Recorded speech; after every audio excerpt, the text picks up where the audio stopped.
বাইকখন দেৱজিতে চলালে, মই পাছফালে। আজি ৰাস চাম, প্ৰথমতে গড়মূৰ, তাৰপিছত কমলাবাৰী।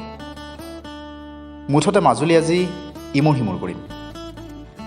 আমি গৈ পোৱা মানে ৰাতি হ'বগৈ।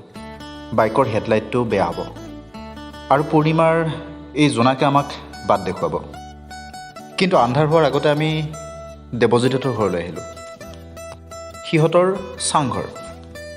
চাংঘৰৰ প্ৰতি আকৌ মোৰ এটা পুৰণি দুৰ্বলতা আছে। কিবা এটা ভাল লাগে। এই ভাল লগা ঠাইত আজি কিছু সময় বহিম। এইখন জুহাল, বৰ চিকুণকৈ থৈছে। জুহালৰ কাষতে মজিয়াখনতে বহি কিছু আমি কথা পাতিলোঁ। এয়া হ'ল দেৱজিতৰ আইতাক। জুহালতে কিবা খোৱা বস্তু তপতাই আমাক খাবলৈ দিলে। চাৰিওফালে চাংঘৰ। ভাল লাগে কিবা এটা চাংঘৰৰ পৰিৱেশ।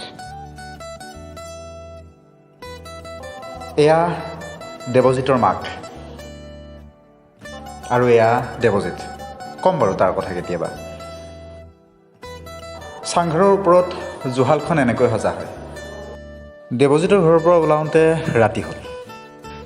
এয়া পালোহি গড়মূৰ সত্ৰ। তাতো ৰাসৰ আয়োজন চলিছে। ইয়াত অৱশ্যে ৰাস আয়োজন কৰা হয় মঞ্চত। বাহিৰত বৰ বিশেষ একো নাই। এইখন মঞ্চতে অকণমান পিছত ৰাসৰ আৰম্ভ হ'ব।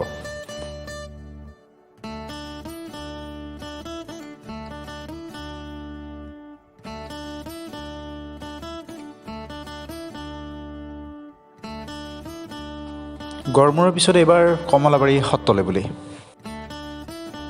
এইখন ৰাসৰ মেইন গেট।